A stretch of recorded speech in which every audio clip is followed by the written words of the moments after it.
Welcome, ladies, gentlemen, linemen, tattooers, whoever all of you beautiful people are. My favorite guest in the whole wide world, probably of ever, is going to be this young man right here in front of me, Joseph Richard Piazzola. Thanks for coming on to our first real episode of our podcast. I'm truly honored. The new show is called Let's Go, so let's fucking go. That's stupid. That was Hey, good. that's the new name of our show. It used to be The Journey, now we're Let's Go. I gotta give props to where that's due, right?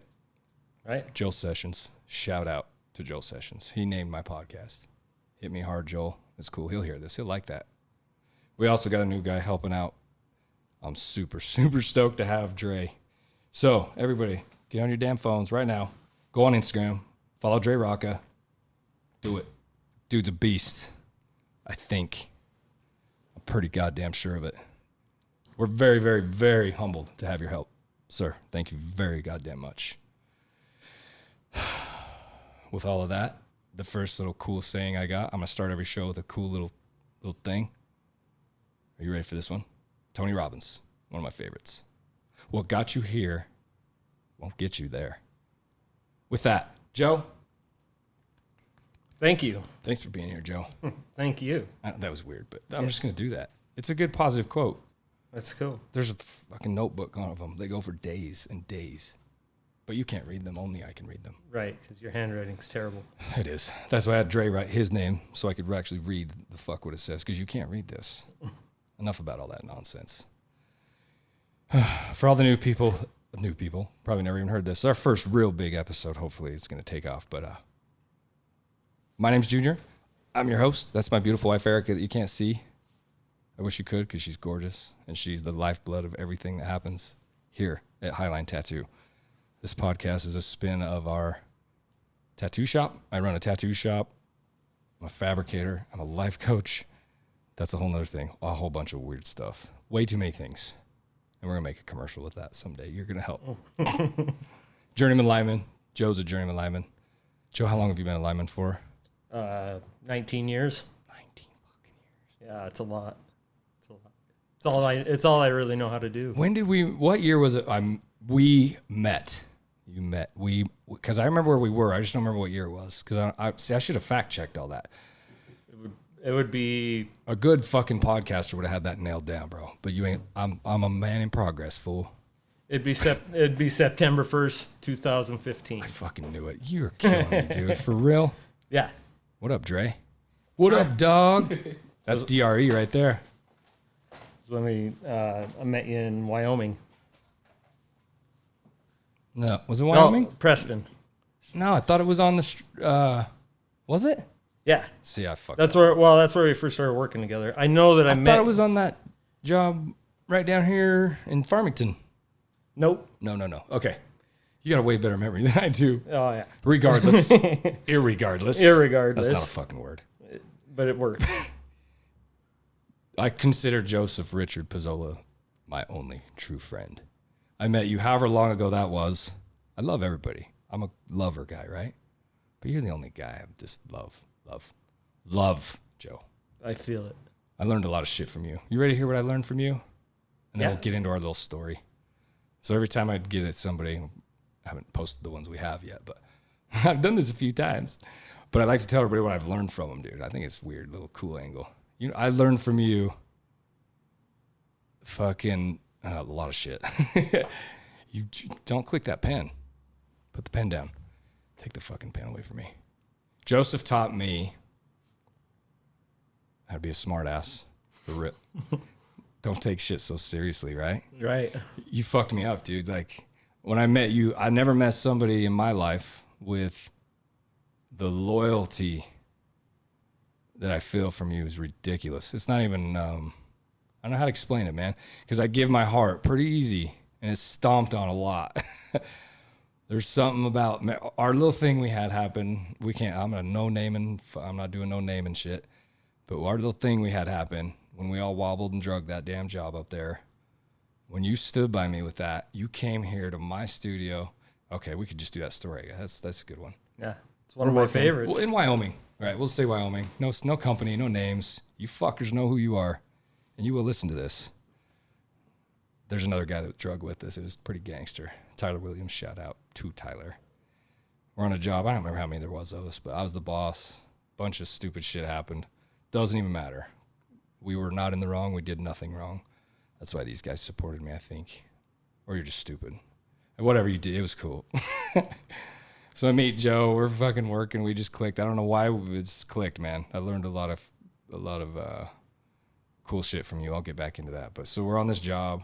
How long were we even together when that happened? You remember? A month and It a was half. like new. Yeah, it was a month and a half. Super new. Yeah. And that loyalty, that's when I was like, when that happened, some shit happened. We're like, look, we're out of here. We're done. Like, I'm quitting. I'm dragging. It's called dragging. If nobody, lineman.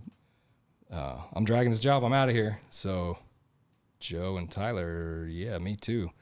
That's a big deal. People don't like, you're quitting a company. That's fucking gnarly for people that don't do line work or do whatever. That's like quitting your job. And the linemen, 2 of them, supported me in knowing what was right and wrong. And they quit with me. And that showed me like heart. That's cool. Well, so that's the biggest thing I learned was like, dude, loyalty, no matter what. That was just that was cool to me, man. I never felt it that deep before. So thanks, Joey. My heart's forever indebted to you for that. Not only that, but that started it. Yeah. Well, I can go deeper into that. Go deeper. Because I love deep. That, yeah, I'll get super deep. Come on. Like this? It was, it was the first job that I'd taken after I quit working at this little REA. Mm-hmm. I'd been there for 8 years. Thought I was going to be there forever and never done any transmission work.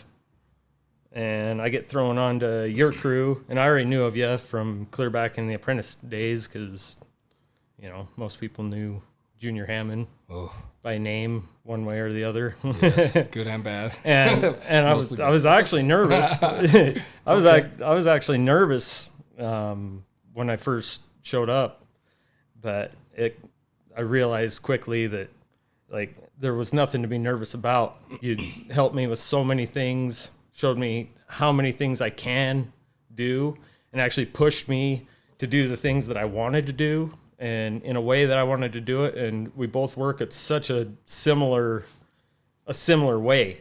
It was weird. It was like I didn't have to sit there and worry about anything. I knew that he had my back and would help me do any of this. Safe to say we made it fun, like no matter fucking what was going on. Yeah. It was immediate good time. The whole fucking time. The whole time. That's how I remember it. My absolute favorite person in the world to work with, to hang out with, to do any line work. But I mean, it didn't matter what it was. We had a lot of fun and it was incredible. It is. And it kind of is. I guess we don't work together anymore. That sucks. I know.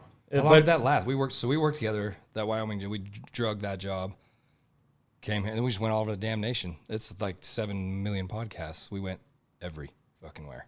Yeah. We went from there to like, I don't know, people that don't do line work wouldn't know, but people that do know. We tramped all over.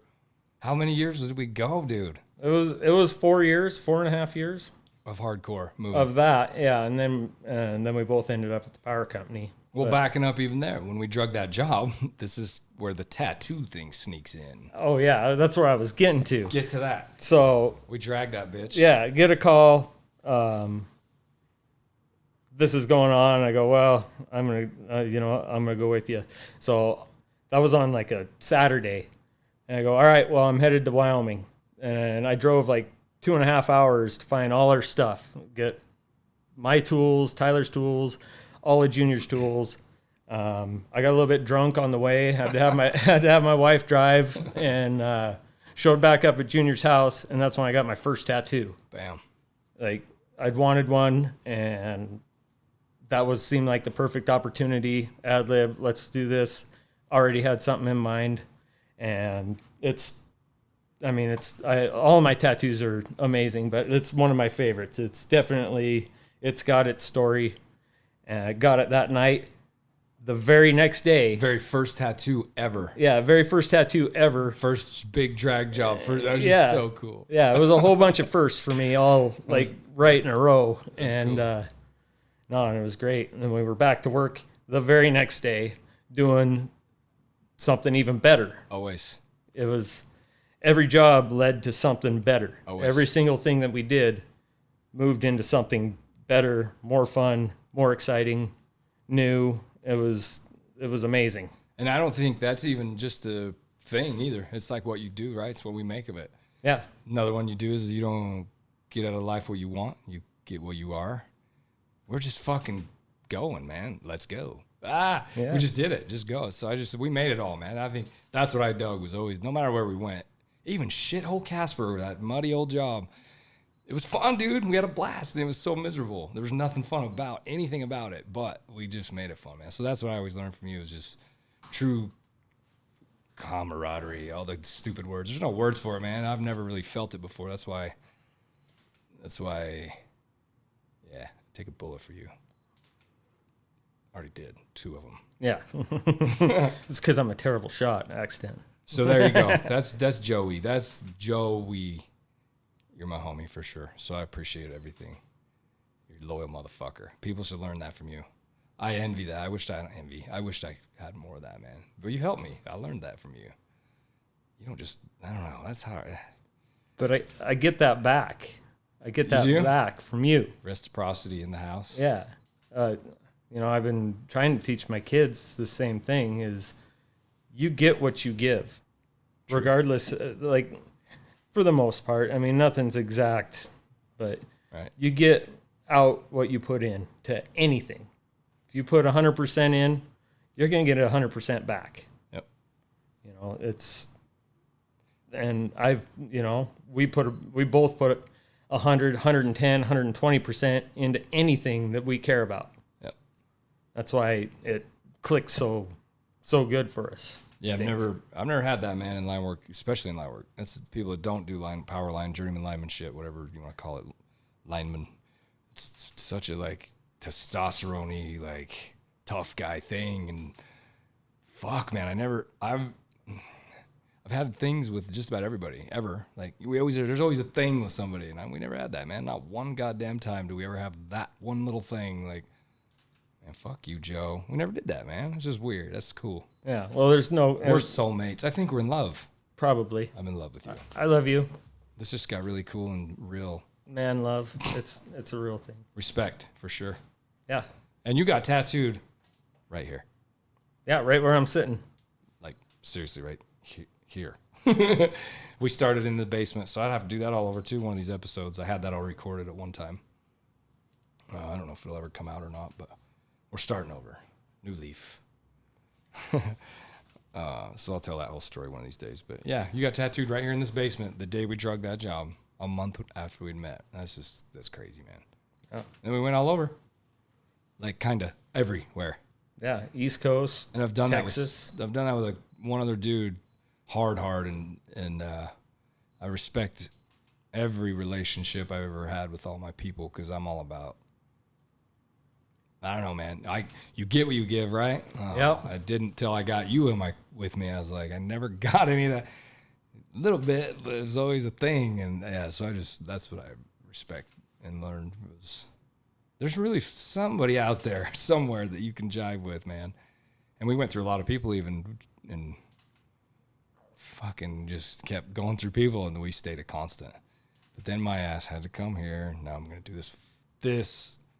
Tattoo, all the other crazy stupid shit, fab shop, full time. So I split. I left you in Huntington. Fucking that job. And you and Jake. Sorry, Jake. Baby Jake, my little brother. Little shithead. Well, no, he drugged me too the same day. Both of you. You drugged me. You didn't quit Sturgeon. We pulled the pin. I had to go to the power company. Now I'm a fat power company guy to run this. I've been doing, so what are we going? We're 2 or 3 years, I think. I don't even know. I'm so bad at time. October 10th. 4 years? Jesus, I've been doing it. So 4 years I've dedicated to my craft. This thing. I still do the line thing, but this is a service guy, man. I shove services, bro. And it blows my mind because the things that I've seen you do. It's different. I actually love it. I'm alone. Yeah. Which I don't mind being with people, but if I can't be with somebody I can jive with, that gets a little tough. And all our apprentices, all our guys are cool, man. All them Leighton dudes are really dope. They're good people, all of them. But I get to be alone, so I don't mind it. You'd love it. It's weird. You'd love it. It's just fast. But it's nothing like what we used to do. God, the stories. Ooh. Yeah. There could be some incrimination there.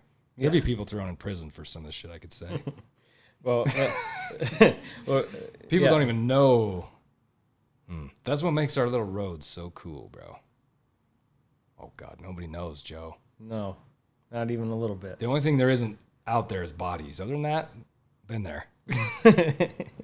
We've done some shit in every state, like everywhere. And then all your tattoos tell these stories, too. It's like, that one's in Kansas, that one's in... Because then we tattooed you on the road rolling, too. That was cool. That's a lot of cool memories, man. Almost like every Sunday, rain day, whatever. Any day that wasn't work day was tattoo day. Allegedly tattooing. Allegedly. Yeah. That's what it is. I had a legitimate one in my trailer, man. It was a full-on licensed thing. It was cool. Regardless, it doesn't fucking matter. It's all good. But yeah, we blasted you up all over the world. So you got a cool story, man. Your whole body's covered in my nonsense, too. Yours, from beginning up till now, and every single tattoo will continue on. Yeah, every single bit. And fuckers I see is you covered, dude. You look weird when your shirt's off. You look like one of those whatever I call them, like the Caesar looking guy, whatever, with like wearing a thing, but this arm's blank. Everything else is tattooed. Toga. This arm is completely nothing, and the rest of your body's covered in tattoos. It's pretty dope. It's like a tattoo toga. Last one was on your hand, right? We're just getting you all run out of room. Yeah, well, Joey's running out of room. Well, you got this arm, but that's about it. I'm saving that arm for whatever reason. For the removal tool? You're just gonna leave it with me? Right. Yeah, and then you can... I'll give it back. I mean, we'll get it, it'll take a month or so, but we'll get it carved out, and I'll give it back. Yeah. We'll just bolt it back on. Fuck, I gotta go get my doctorate in surgeon stuff. Then the way you do it, it'll probably take you about 3 months. And we'll be really not that good at it. But it'll be one more certification. You'll be completely certifiable. I don't know what it was as a kid. I didn't do enough shit, apparently. I don't know. I got to prove to the world that I just fucking can touch and everything and fix it. I don't know what it is, Joe. I wish I could calm down because my old lady's about ready to kill me. I love her, but I do too much shit. Yeah, but I can't even imagine you just sitting around, Joe, what they say. Let me grab my pen. No, because I'll start clicking it. Don't hand me the pen. But yeah, Joey, that's what I appreciate having you, man. I'm excited. I learned a lot of cool shit. A lot of cool ways to go at people differently. I love that because I'm into people. Psychology stuff's my favorite in the world. And I learned a lot of shit from you. It doesn't even matter, like, nothing was like psycho, just, I don't know, just subtle things is what I needed so badly. And you had all that going on. You're the yin to my yang. Nice. Like the one on your chest, bro. Yeah. That you put there. And I put one on your wife, too. Yep, and matching. Yeah. 4 hours apiece. Whew. What's new, Joe? I know you had a shitty little pastime for a second. That's all good and going and over. Yeah. Things are moving on. Where's your next move? What are you doing? I'm in limbo right now. We can do the limbo. I'm really good at it because I'm flexible. This motherfucker. I've never seen, and that's another whole thing. I've never seen nobody touch your toes like that. Dude, you're fucking weird. You're Gumby. This kid's Gumby. Just one way. Or Gumbo. What's his name? The green guy. Gumby. Yeah. You're the most flexible human I ever met in my life. Joe, grab that off the bundle. Whoop, down you go.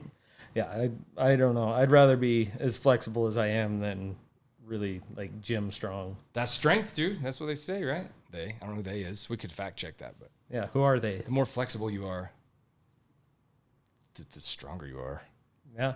I'm not flexible, Joe, at all. No, you're very rigid. Like 2-inch conduit. Right. Watch me get out of bed. Yeah. Mm-hmm. You don't have to watch me get out of bed. It's probably weird. But no, I do all the time, though. I'm pretty sure you don't, do. All you these don't cameras, even know it. This whole facility's covered in cameras. You're smart. You're tech fuckers. So where do you think were you just gonna hang out for a minute? Where are you gonna go? You're off to Cali again. It'll be Cali with the BORDY. Hopefully. Well, yeah. If he didn't, yeah. Hopefully, if I could get on that bigger job on the coast, that'd be something. But you could do anything. I know where I was at. Those guys want me back, and it was a good crew to work on. I got to do some cool stuff, and See that COVID? But at the same time, it's unless it's something different, it's the same as what I was doing. And I'm kind of well. That's another thing I respect about you. There's another thing. You've not just gonna work to fucking work. Joey works because he gets to, not because he has to. You go do what you want to do. Like we all did that, right? We did that together. But you're doing all your own shit. Like I don't want to do that. I don't have to work. I want to do that. I don't even care if it's less pay. I don't care if it's too far away. I want that job. I think that's cool, man. Yeah. I did the same thing here. I took a huge. This is fucking scary, man. No overtime, no nothing. Like I'm ready to quit line work altogether. So I just think those things are. There you go. That's kind of the reason why I left you. You made me leave you. You showed me the strength, Joe. Well, the Jedi Force or whatever it is. If you even for a second think about going back to contracting, I'll be right there. It don't matter where. Where are we going? Where are we going? Yeah. Bags, shovels, lie. What do we need? I'll be right there. Yeah. Bury that past. Moving on. I want to go do it so bad. I miss it. You have no idea how bad I miss that. I do bad. But the grass is green where you put the water all over it, man. And this is it. I got to make this go. And it's time. Let's go. Shout out. Let's go. It's a bittersweet thing because I'm so happy for you to do. But fuck you, Junior. But it's my own selfishness. I wish that I had you to work with. I wish I had you to work with. Not even just work with, but just like the whole going places. Just come Fab here. Just come Fabio. Just come here. Only thing I know how to do is build power lines. You're goddamn good at it. See, you have one strength. You do a lot of shit. You are the gnarliest dirt biker. If we had the thing, we could show the clip of your fucking jump. People would die. I wish I could do that. I don't have that technology yet. This guy, Dre, does, but we just never all the right shit. It would have been a perfect time to show this jump he hits. I don't even know how to explain. How big is that fucking jump, Joe? It wasn't that big. It was the crash. The fucking thing was huge. It was a freestyle ramp that I built while I was off on a shoulder surgery, and it got bigger. But when the video has me crashing on it on the very first jump, and I fucking wish we could play that. It was about 30 feet onto a flat landing, crash, slammed the ground, broke my helmet, broke my shifter. It's the gnarliest thing I ever fucking seen. When I seen that, it's the only time I've ever screamed riding dirt bikes or doing anything. It was an actual shit moment. Like, oh, what have I fucking done? Oh, it's insanity. I've seen it. You're playing it way down. I wish we could play that shit, because we'll have to get it and have Dre cut it in there somehow. That shit's insanity to me. But yeah, you're dirt bike psycho guy, man. You're a fly fishing crazy guy too. Like, you don't do stuff. You kidding me? Well, I just know that power lines are definitely, line work is definitely what I'm best at. You put everything to it though. You can see it.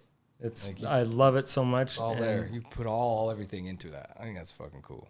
And I make it so much fun for myself. I try and make it fun for everybody, because there's a lot of people that they're not having fun. Like, they won't just have fun doing their job on their own. And there's a few of them that just, I can't even make it fun for some people. But yeah. Like everywhere I go, I usually find at least one person that really likes to have a good time doing what we do. It's hard when you're going to try, though, right? Yeah. That's why we clicked. There was no try. It was just like, we're both fucking weird. And like, say stupid shit, do stupid shit. Like, I don't know.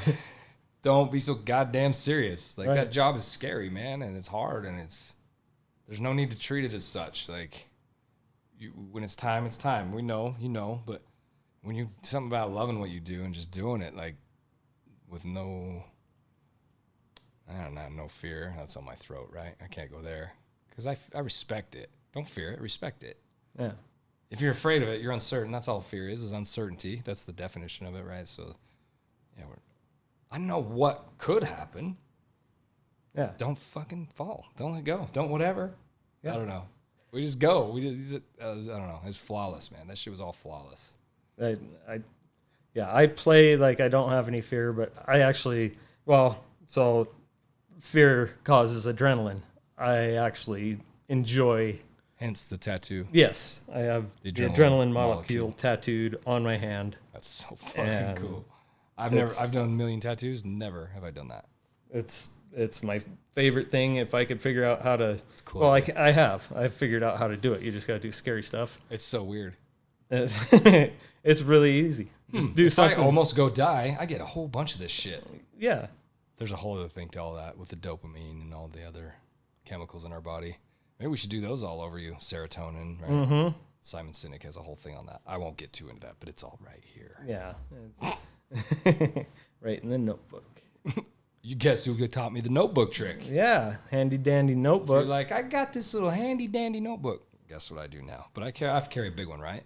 Mm-hmm. My dumb ass does something. It's got to be, you can drive a dozer over it and it'll work and be fine. Or larger, but I couldn't write in that little thing you got. That'd be really bad. Because you can't even read this, and it's huge, bro. Yeah. You can try. You can't do it. I got in trouble at work for that the other day. It was great. They can't read my writing.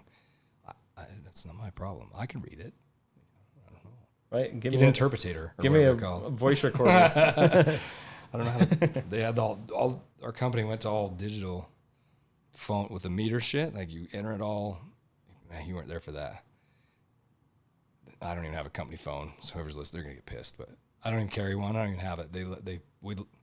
Long story. The password got locked out like 6 times, and it locked the phone out. They got it fixed. It took like a month. They got it back to me. It did it again. It's like out now.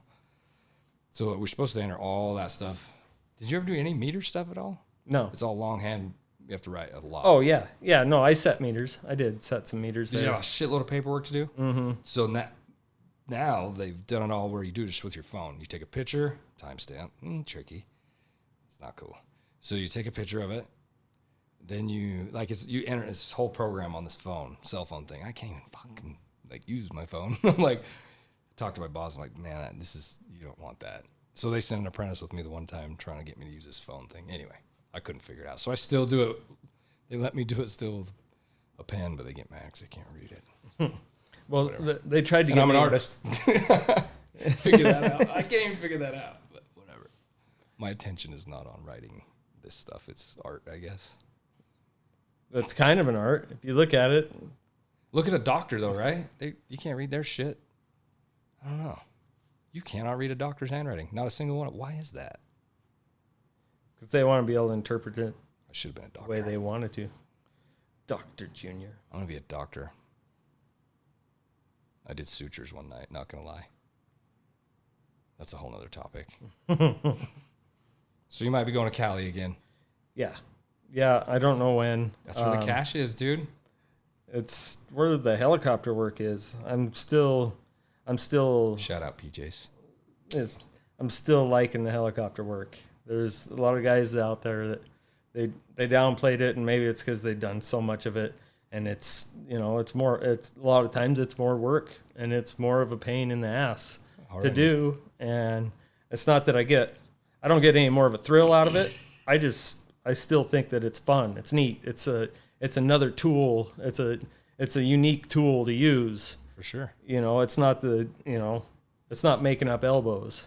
Tell people tell people what you were up, like how it works. What was you guys doing? Well, the first For people don't have a clue, they're like, helicopter work. Because some shit's gonna get out. People are gonna hear this shit. Yeah, helicopter line work. It's like 2 cool things mixed together. If I could figure out how to put my dirt bike up there too, I'd really like it. But I think we could figure that out. Dirt bike or spacer cart. Long line. Like, got it. Check. Dirt bike spacer cart. That's moving. But no, it's So this helicopter picks you up off the ground, They drag you with a rope. What do they do with you here? How's this go? So the long line, that's the only way I've been on it. Some people have been, you've done the skid work and the skid transfer and stuff, but long lining, it's just a 60-foot man line, and it has two hooks on it that go onto your fly harness, and you usually fly 2 guys, and you use that to get from your landing zone to your structures. Yeah, so you stand there and the helicopter flies up and then puts weight on you and picks you guys up and flies away. Yep. And then he just drops us ever so gently right in onto wherever. Like surgeons, dude. It's pretty smooth. They just bring you in nice and smooth, land you right on a tower. Like the first helicopter work I got to do, we were doing tower extensions and raising lattice towers. Yeah, the lattice towers, we're raising those 16 feet, and we're doing the dead ends.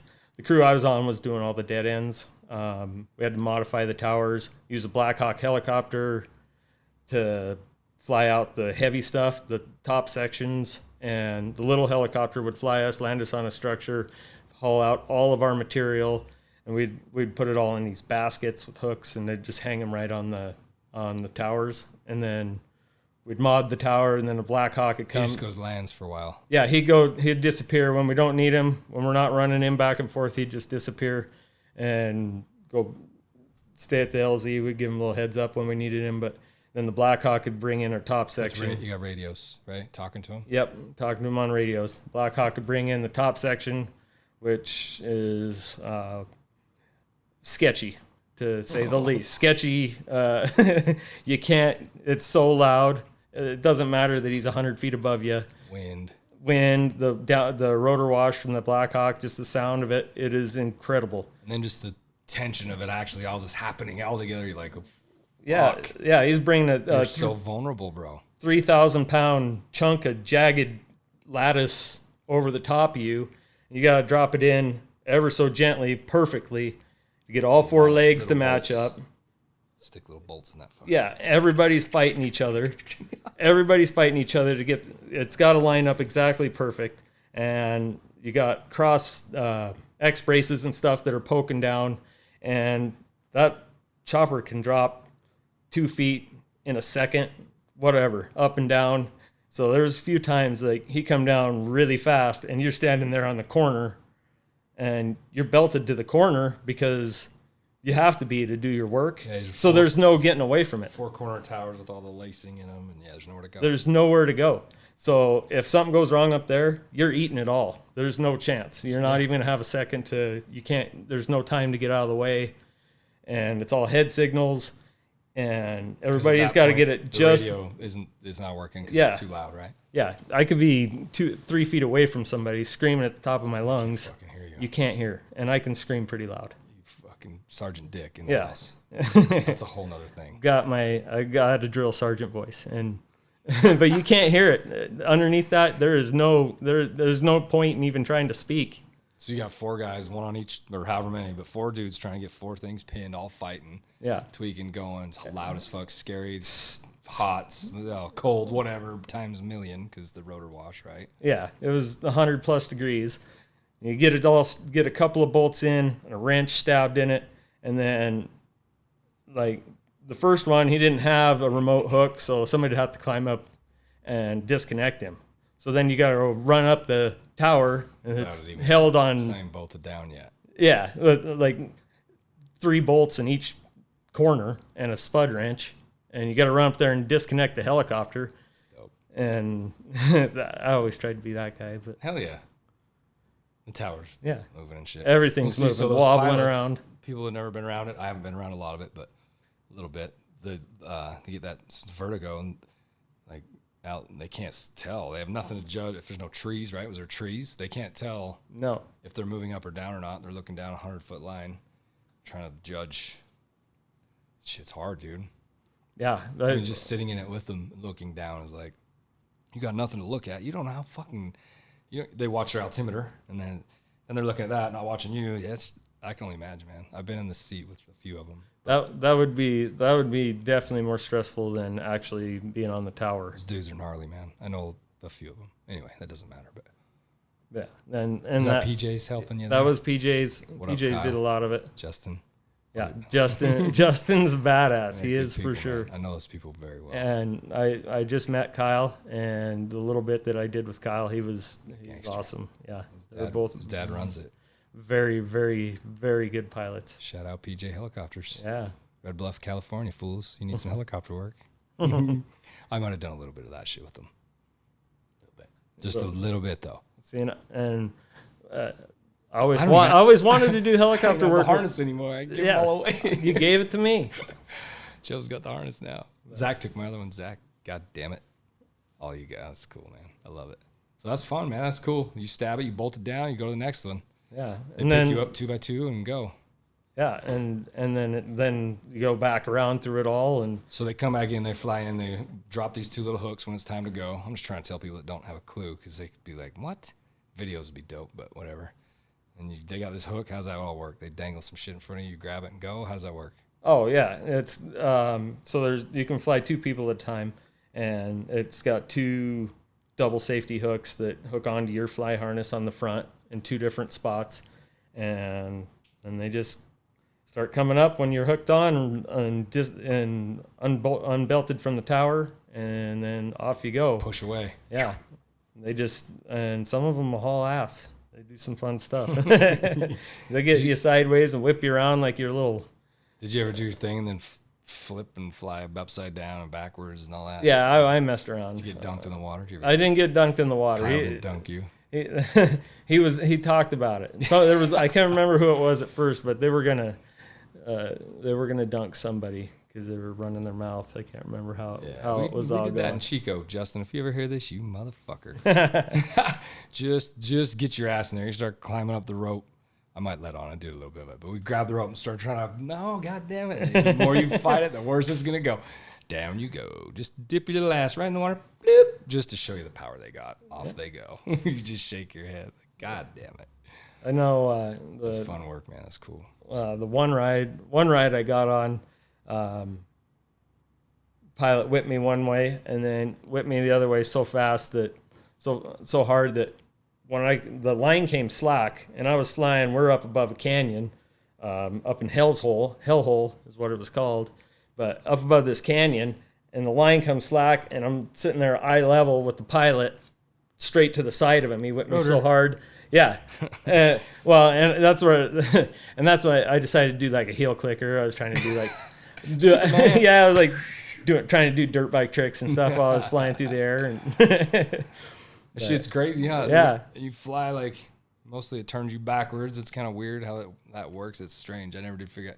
You're smart, dude. People that don't know. You're like a wizard math guy. You fucking blow my mind. Well, why is it when you fly, I might know that you flip backwards. There's really not much you can do about it. It's a surface thing, but right? You got to do shit with your arms and your body to flip. Yeah. Why do you think it holds you backwards? Because it's kind of like a weather vane, or like the rooster, like to show your wind direction, because it's got the big fat part in the back, and as why the would air it hold you straight though, facing it?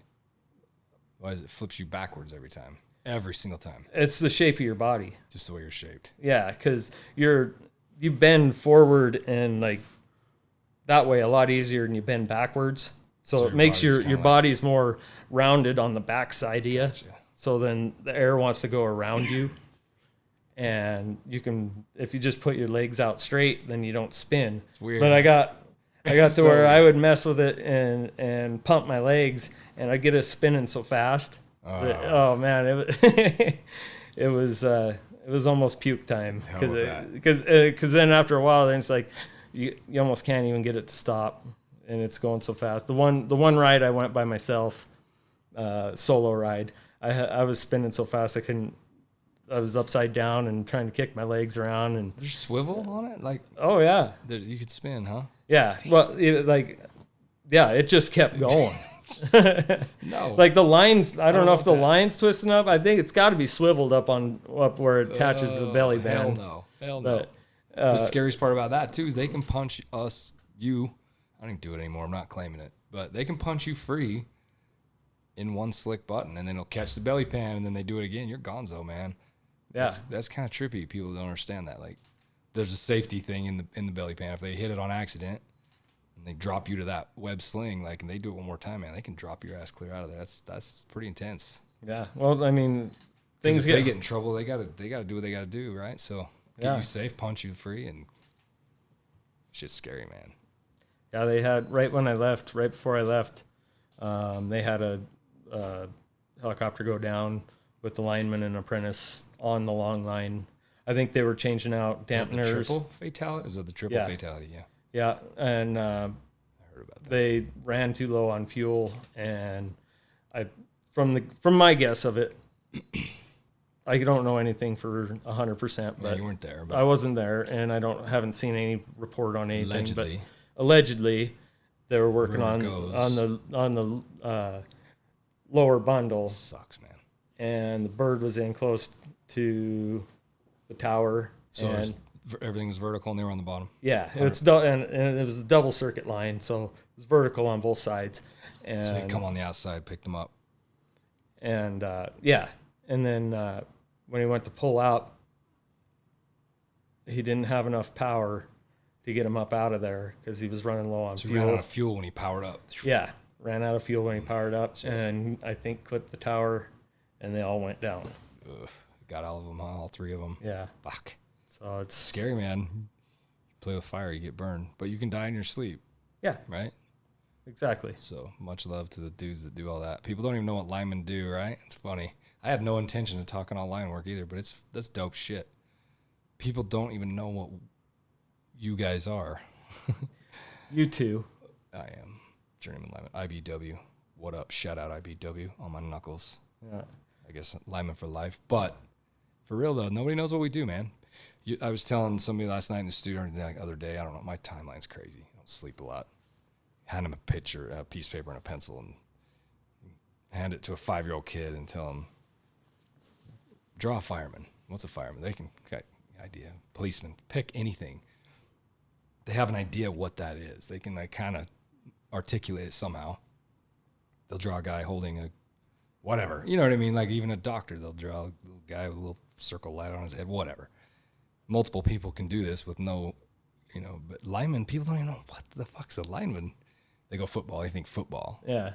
I just love how elite it is. It's like it's so unheard of. People don't know what we are. It's weird. We're always in the shot, like just not limelight people, man. Until shit hits the fan, and then we're heroes, and then all of a sudden we're forgot again, fast. Yeah. Until shit hits the fan again. So we're the fuckers out there. Not me necessarily anymore.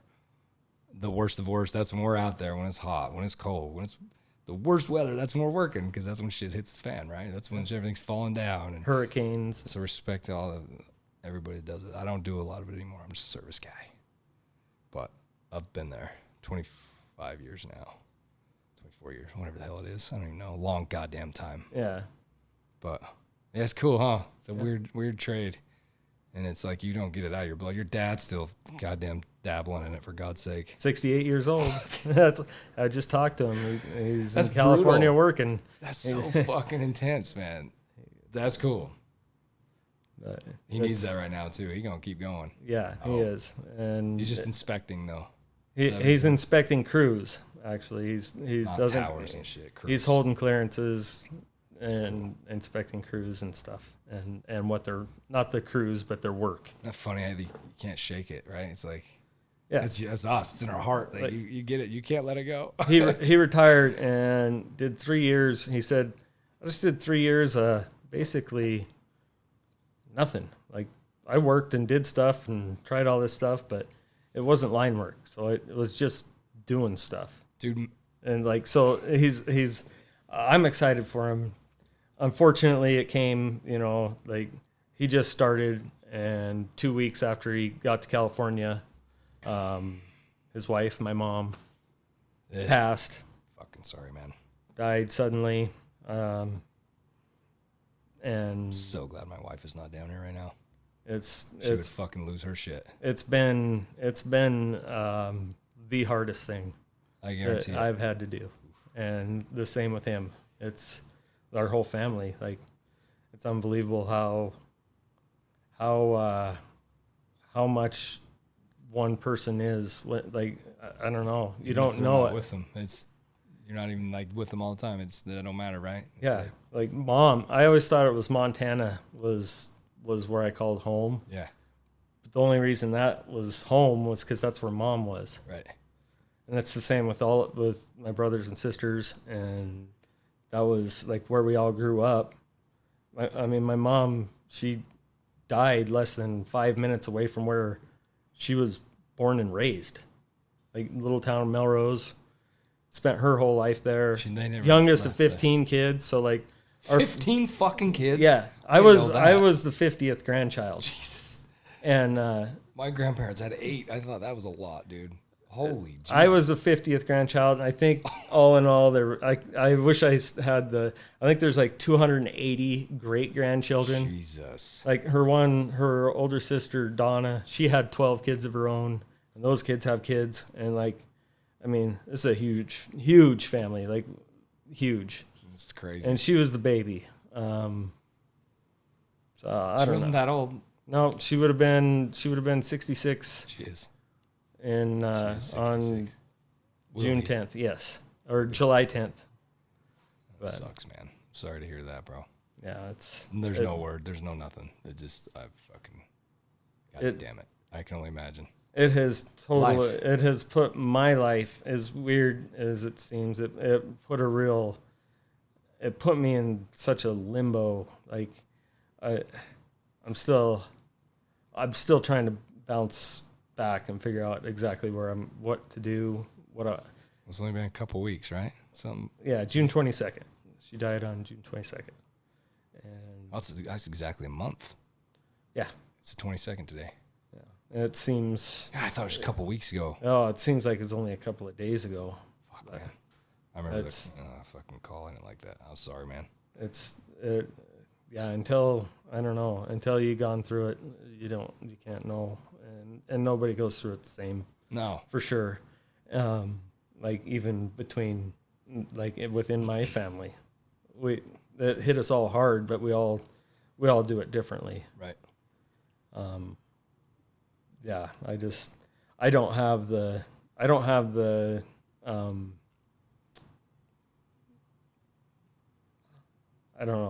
same comfort that some of my family can come up with for the why and the where and what happens afterwards and stuff. I don't have that. So I think that's made it particularly hard on me, is because I'm not trying to figure that out. I know what happened. Sure. You know, I'm just it's more it's a selfish thing basically. I lost her, and I'm sad for that. I'm sad for myself. Because I know that, I'm sad for myself and I'm sad for my family and the loss, but it's like I don't find any I don't get any of the afterlife thing to help me. But that's tricky. It is. We've talked forever about all our little beliefs and shit, how we are and how we did any of that change at all? Like no, not even a bit. Okay, that's I didn't. That didn't even creep into my head. It felt weird because like I'm the only one. Yeah, exactly. I was the only one, and it's hard. It's hard for me to say. I can't. It's hard. I can't console somebody. With something like that. You do in your own way though. They need you. They need you. They don't need. Everybody needs whatever everybody's got, right? It's not even. That's what's so confusing with that. Like everybody's still doing their thing, but everybody's kind of concentrated on one ideology of something, right? And true independent thought is way, in my opinion, a little more. We think the same. We're just talking to everybody else, but you're independently thinking like, man, there's no need to not question everything, man. So I think I would have done it. I don't know how I'll ever even do any of that. I don't know. Like me and my mother haven't spoken. I don't even know how long. That hit me right then. I was like, shit, dude. But I don't do that in my life. I don't worry. I just go, man. I just go day by day, hard as I can go, and I don't really. But right there, it makes you stop a minute. You're like, God damn it. You know it's call coming. your fucking mom, dude. Don't quit being a dickhead. What? I'm like, no, it's pride, man. Fuck that. Call your goddamn mom. Yeah, definitely. And when you, whenever you hug somebody goodbye or whatever, like, make it real. Don't just do a half-ass thing, because, like, I didn't know the last time I hugged my mom, which was 5 days before she died. I didn't know that was the last time I was going to hug my mom. Jesus. That's, you know, so I, Sure. like, and I'd already had plans to come back and visit. So, Like, you're in a hurry. You're like, we gotta go. And, yeah. And other times when I know it's going to be like a long time, like, I give her, you know, a good solid hug, and you know, it's an emotional thing, you know. There's the other part of that. Would you? I think I already know. Would you want to know? You know what I mean? If you could plan that, be like, you know what I mean? How do you go there? Like, I know this is the last time I'm gonna see you. That might even be fucking worse, dude. Yeah, it would be, wouldn't it? You'd be like, fuck, you wouldn't be able to leave. Like, that would fucking be hard. That's why, like, I wouldn't say think of it as every goodbye being an actual goodbye, but kind of. But know that it's a possibility. Sure. So, like, that's the idea with Let's Go. Like, everything balls out, man. Get it, put it there. Yeah. God damn it, put it there. I get it, man. I don't, but I understand. My grandpa, he's the closest one I've lost, but my grandma, but not a family member like that. Yeah, my cousin. We all go through whatever, but your own mom, man, it's gnarly. Yeah. Can't even, and I don't even worry about trying to articulate anything. I don't plan things. I'm different with, like, I don't like to plan things. High expectations, high frustration, because nothing's going to end up being what you actually want it to be anyway. You already know. We know all this. We're just blabbing, but so my expectation of anything is absolutely nothing, other than I have an idea what I want to do with whatever, but stuff like that, even I don't think you can do any, you know, you just got to go. And it's like, I think you did your thing. Everybody does their thing. It's weird, man. It's weird. It's not fair. If there is fair, the secret to life is, right, there isn't one. There's no fucking way. There's no book. There's no fucking books to figure this shit out. So it's like, I think you did great, man. Everybody's, I don't know, goes through all whatever they do, but yeah, there's fucking regret and shit starts setting in weirdly. And I'm with my grandpa. We fought the last time I talked to him and shit. It's like, Jesus, it'll just eat you alive. Yeah, you can't dwell on it. There's good. There's so much more good than bad. And we only remember your brain. There's a whole thing of that too. You only remember negative shit. You cling to negative thoughts and really, really crazy fun memories. Nothing in between. It's all the in between shit that mattered. Mm-hmm. That's why the last podcast was the journey. Yeah, I'm all about that journey. I like all the nasty shit that got you to where you're at. Because what got you here won't get you there. Right. So I like all of that journey, man. It's the grit that makes everybody who the fuck they is. Like, it's gnarly, man. So my heart's out there with you. I'm fucking sorry, man. It doesn't do anything. The words don't do anything. But we feel you for sure. And I hope your old man does good. He'll be good. He's a tough motherfucker. Yeah, he is. Everybody will be. Everybody's going to be exactly what they are, right? Yep. There's nothing we can... But I'm always here to support you. And I don't talk about any of that now because my wife's there. She's going to fucking cry. And I don't want that. I don't want that either. She's such a... Oh, I'm so glad she wasn't down here for that. She's not going to watch this. I'm not... We had another one with another guy, and he was doing vet stuff, talking Army, and everybody started bawling. Holy fuck, it was... I won't ever have that one published either, probably, but I wished I had it.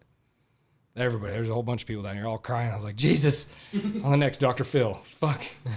We got to stop this shit. Right. No, it's life, man, and that's what I want here. I want this shit real. You can't script life, man. High expectations, high frustration.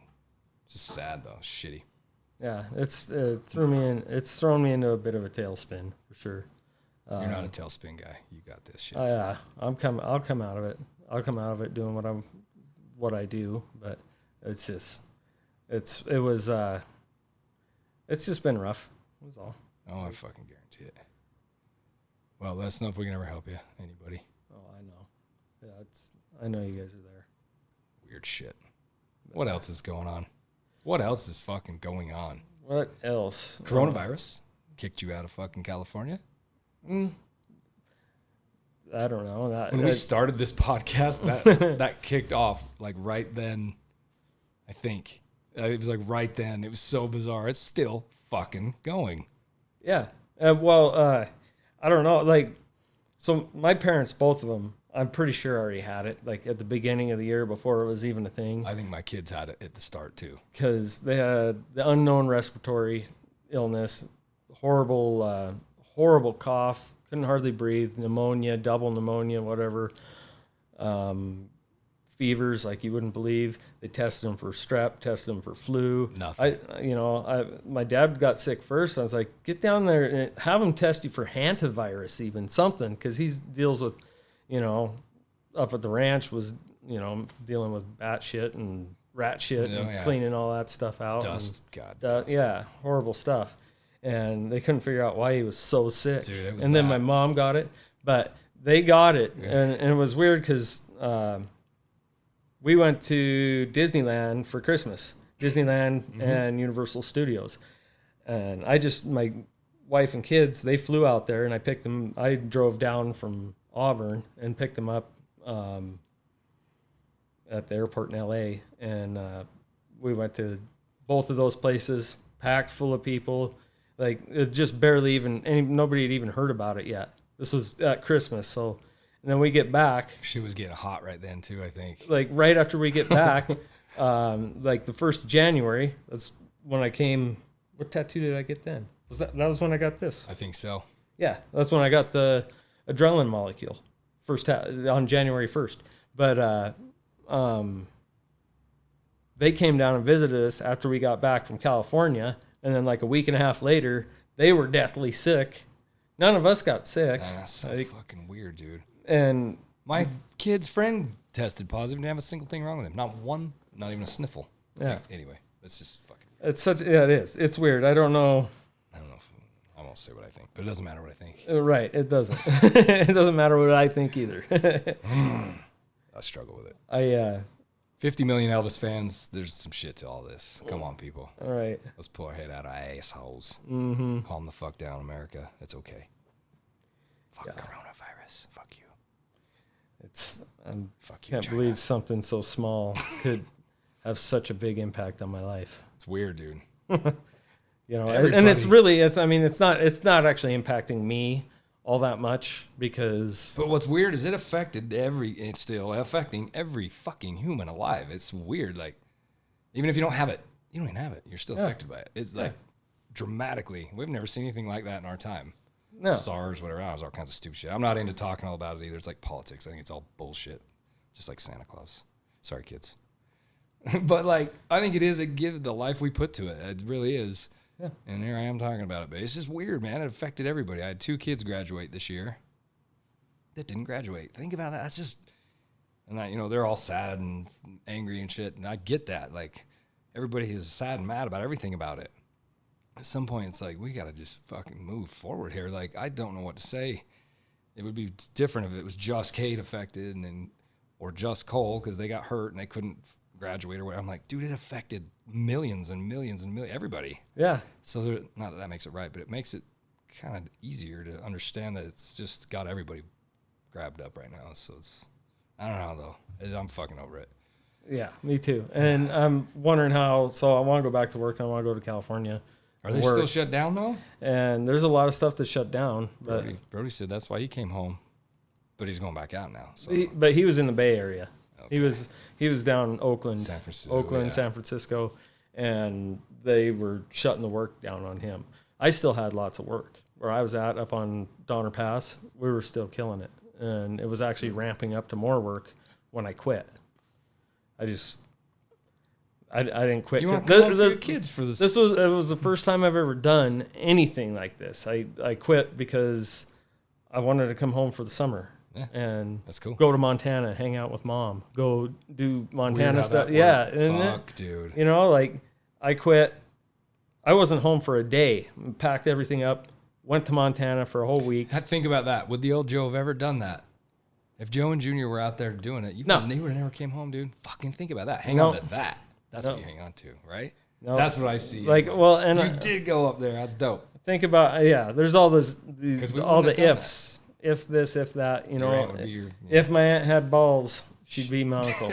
You should write that down. You don't give me the fucking pen because I keep clicking it. Dre got mad at me. I'll write it down for you. I can't read it anyway. Dre might have to write it for us. Shout out Dre Rocca at Instagram. Check him out. Sorry. Yeah, I would have never done it. And it was This serious though, 'cause we'll go 5 months and not even come home. the first time that I've ever quit a job without having another job lined up, Right. without, and taking this much time off that wasn't injury related, because Which you've had I a lot of. do like to injure myself on a regular You basis. fucked up that collarbone tattoo with destroying your entire chest and your head. And The surgeon was very proud that he at least lined up all the parts. you did a good job.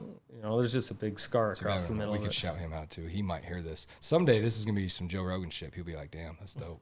That doctor, he shouted me out. We'll go back to early. You've broke every bone in your body, have you not? Just about lots. Pick one you have not broken. I haven't broken my arm. Let's go there. Pick one you haven't broken. Yeah, we'll do that. I have not broken my arms or my legs. Parts of them, wrists, ankles, things attached to them, shoulders, collarbones, ribs, many, everything. Just, I have not broken my arms and legs. And you're fucking flexible as it gets. Yeah. It's those joints. It's medical the ends of me that get broken.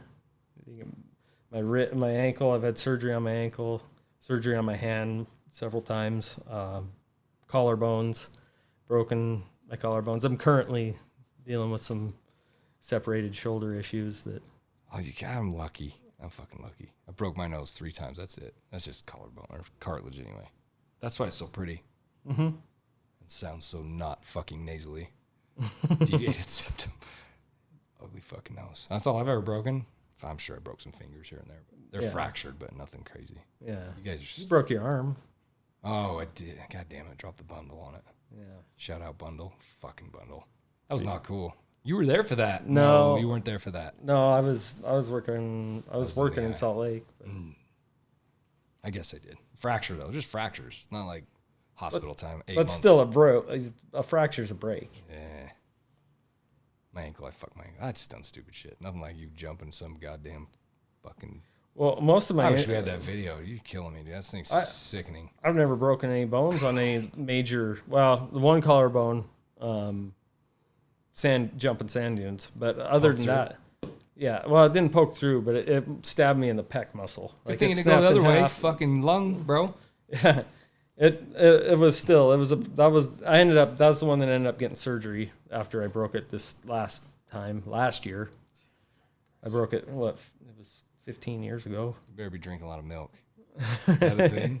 I don't know. They'll still break. I do drink a lot. They still break. Yeah, I do.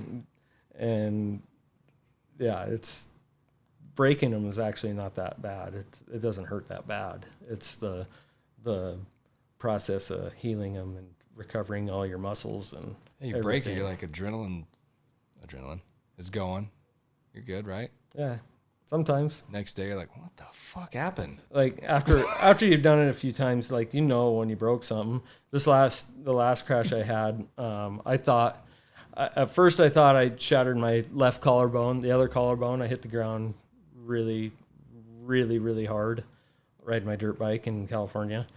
And in Mojave? No, this was in May. Oh, this is right before I quit, before I left, and I hit the ground really, really hard, and I ended up in the ER the next day because I thought I knew I screwed something up, and there was no broken bones. It said I tore my AC joint, the ligaments in my AC joint, which basically separates separated shoulder. So where my collarbone and my shoulder blade, where they come together to make your shoulder, that came apart. No, thank you. And it's definitely one of the more painful things you can do. I didn't break a bone. At first I thought I did because it hurt pretty bad, and it was really... Quit riding dirt bikes, like Joe. You get a warm, tingly feeling, and then it started hurting worse, and I was like, "Oh man, I know I didn't break it because it hurt worse than breaking it. If it hurts really, really, really, really bad, it's probably not broken. A sprain. It's probably something to do with all your ligaments and your tendons and all the rest of that Garage stuff. door springs take fingers off, and I do know that. Yeah, they're very dangerous. A lot of potential energy there. Oh, yeah. Springs. That shit's scary. Simplest machine in the world is a screw, right? Springs like times 1,000,005. Yeah. Do we need to pee? Do we need a break? Are we out of time? How long have we been going, DRE? 105, so an hour and 5. That's an hour and 5. That's not like super long. No. I've done some long shit before. Well, One time we killed the cameras. I was getting the wrap it up sign. I was like, what? Batteries are dead. I'm like, oh shit. Pretty professional. But it's in my basement, so whatever. Right. Well, I mean, I could probably talk with you for a lot longer than any of this equipment would hold up. Yeah. And we'll drive these guys fucking crazy. It's Maybe we'll just cut all the shit and we'll just sit here and talk. yeah, it's been, I mean, we got a lot of stuff. I can talk about the same thing over and over. Sure. And I'll Same listen. things that we've talked about before. I get a little different take on them every now and again. This is the guy we'll go to. How'd it go? So I drove to Fallon, from here to Fallon. What's that, Nevada? That's fucking 7-hour drive? Yeah. 8-hour drive? 8 hours. Talked on the phone pretty much the whole fucking way. Yeah. Who can do that? It's- You can do that with a couple humans that I know of. Jake, my Yeah. little fucking dumb brother that I love to death. Love you, Jake. And you. That's about it. Yeah, that's those. My wife can't even stand me for an hour. But me and Joe, and we can just talk and talk. I don't know what that is, Joe. I don't know. Yeah, Morgan, I can't. Quit breaking If we bones. have a 10-minute conversation, a lot like something. We've handled some shit there. Yeah, Record it. yeah. I'm hoping to quit breaking bones for a little bit. Stop riding your dirt bike. No, because then you'll die falling down the stairs or something. I've never, like, anytime I get hurt, everybody, at least somebody asks me, oh, I guess you're done doing that. Because, like, one of my most devastating injuries was on a goddamn mountain bike in a skate park. That was last February. Yeah, I remember. Concussed, bad concussion, broken ribs, shattered my collarbone, ended with surgery on the collarbone. Pretty sure that I've done some fractures in my skull or my jaw. I've had migraines since. And somebody asked me, so I guess you're done riding bicycles, huh? Well, no. If I quit something solely because I got hurt doing it, I wouldn't do anything. There's no more moving at all. Yeah. Don't drive a car ever. Yeah. I've been in car accidents. I can't quit driving. Don't get out of bed either. You know? What do you do? Yeah, you can't live like that. Yeah. People do it, man. You know, People do it. I wasn't even healed up, and I was back on my bicycle, and I got in trouble for it. You know, both the doctor and my wife were a little bit upset. But It's I not- mean, It's not their life. Vinny wanted to go for a bike ride, and I mean that's what caused it to begin with. Vinny wanted to go for a bike ride. Well, that was the start of it. That You know didn't how cause that's it. going to go. You're going for a bike Yeah, ride. we went for a bike ride. We went to the skate park. I mean, I didn't have the right bike I didn't have the right tool for the job, but I was trying to make do with a mountain bike. Because linemen have done so... So much with so little for so long. They were pretty much qualified to do just about anything with absolutely nothing. Boom. That shit's hot right there. Yeah. I hope everybody heard that. Yeah. So when the world falls apart, find yourself a lineman. Call a fucking lineman. Call a lineman. Don't call it Not a fucking football lineman. Yeah. No. Journeyman fucking Find a lineman. journeyman lineman. Not me. I'm not. Stick by them. They will figure it out. Call a real one. Like this guy. It's real. You want one of them guys on your side for sure. Yeah. First motherfucker that'll help you do anything. Yeah. And we'll figure out If we're how not- to do it. If we're not really drunk, like, Yeah. it depends on what time it is. I don't drink anymore, but back in the day, yeah, Yeah.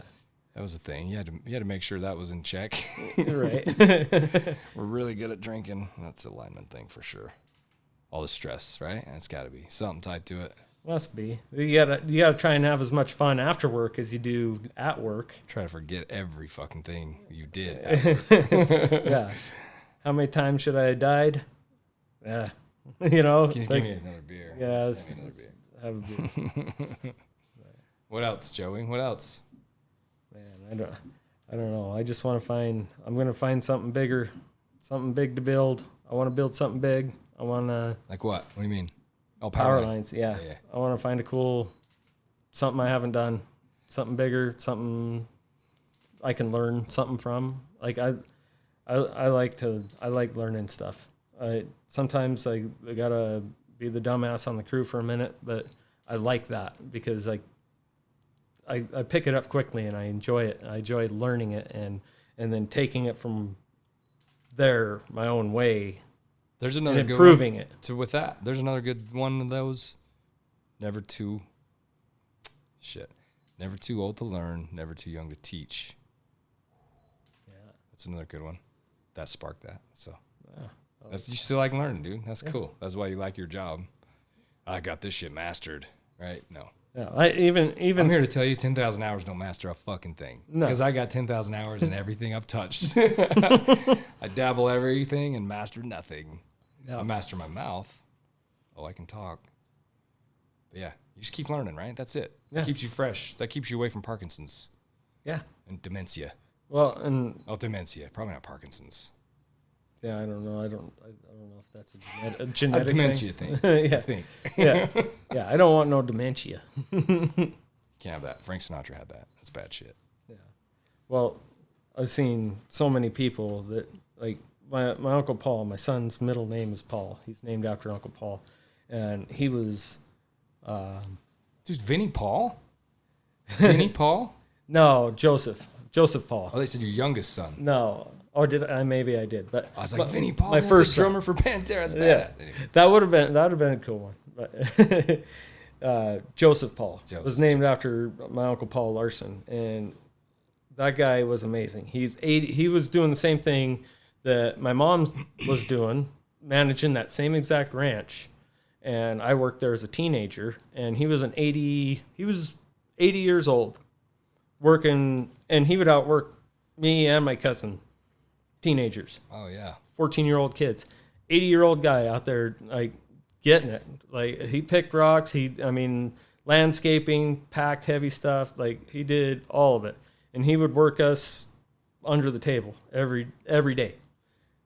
Healthy, like, and when he was younger, he was wild and crazy, drinking and smoking and partying and carrying on, like a hardcore guy. And like at 80 years old, he didn't drink and smoke anymore, but like he worked his ass off. Yeah, damage was done at that point. And but he was healthy when he stopped working. He's finally decided at 80 or 81 to stop working, and within 2 years, his, like, the cancer may have been there to start with, but not doing anything, not having a purpose. He just, I can't remember where it started, but it got into his bones and got into his brain.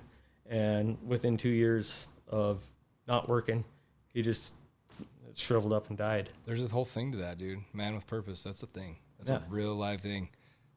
I can't stop. I get that. Can you imagine? Yeah. I know, you know.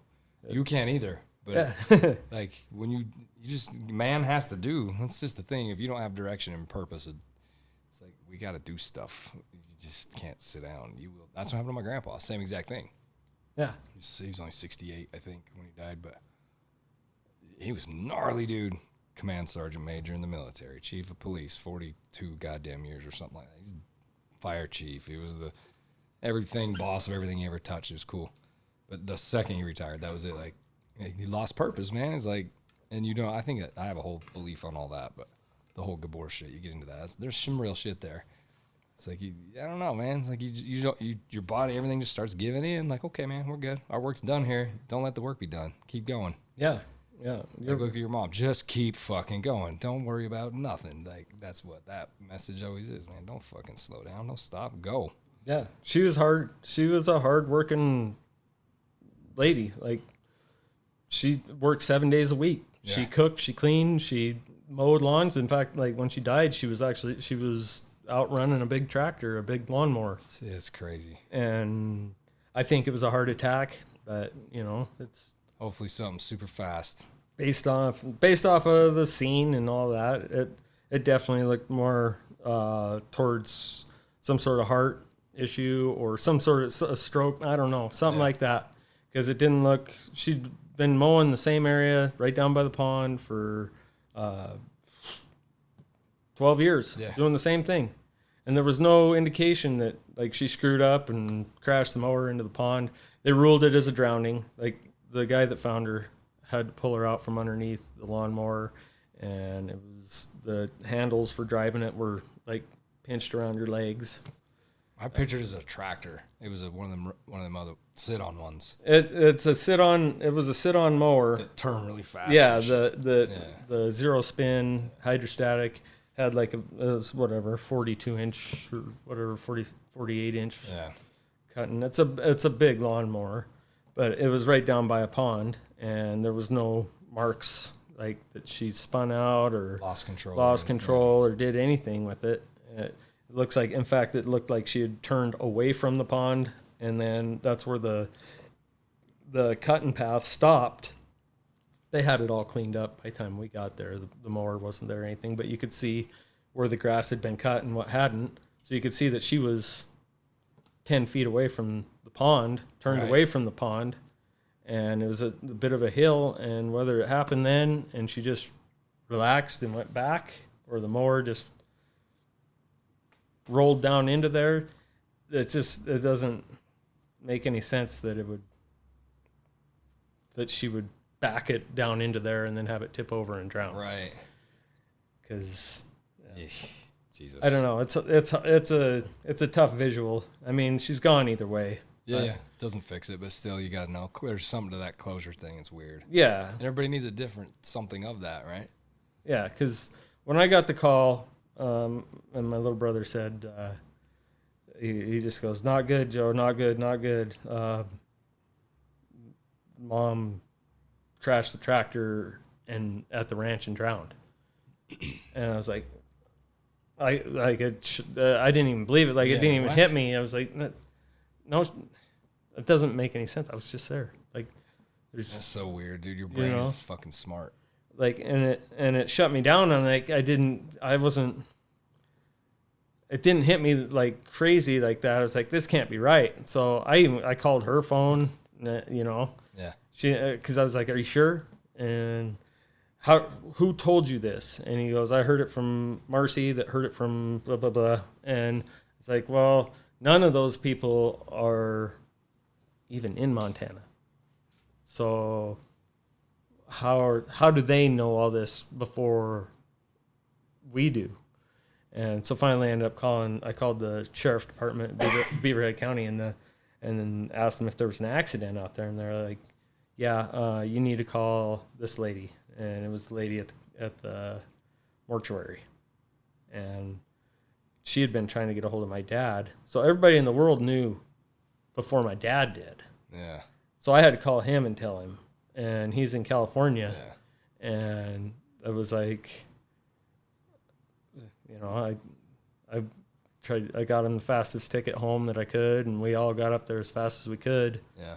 And it wasn't till I got there that I saw, and when I saw the scene and saw my brother and my sister, and I talked to the coroner, and she told me about that and heard everything, and then we got there all the same day as my dad was flying in. Like, we got him there the next day. And then we went down and actually saw her, and that was like seeing my mom dead was like.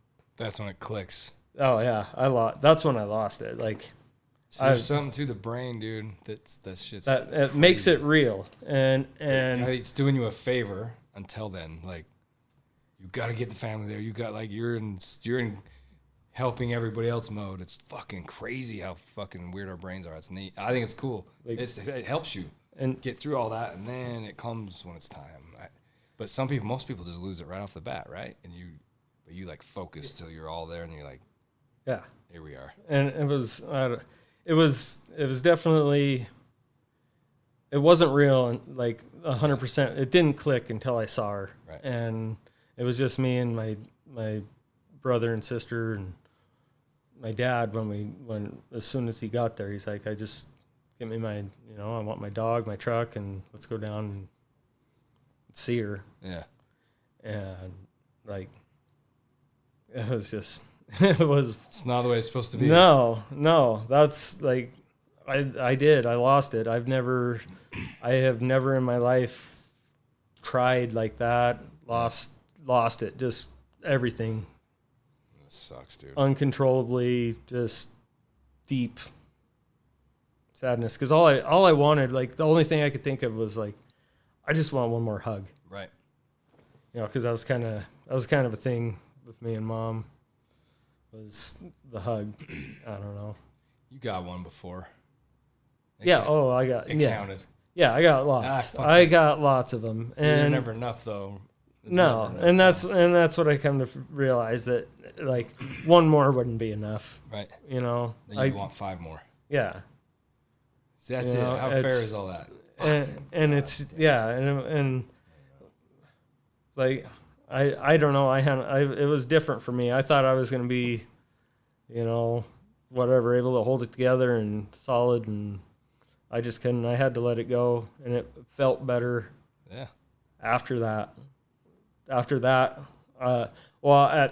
thought at that point I was like, I cried all the tears I'm gonna cry. Like this is, you know, but there was still some more. Yeah. But it wasn't quite as intense and uncontrollable and like full.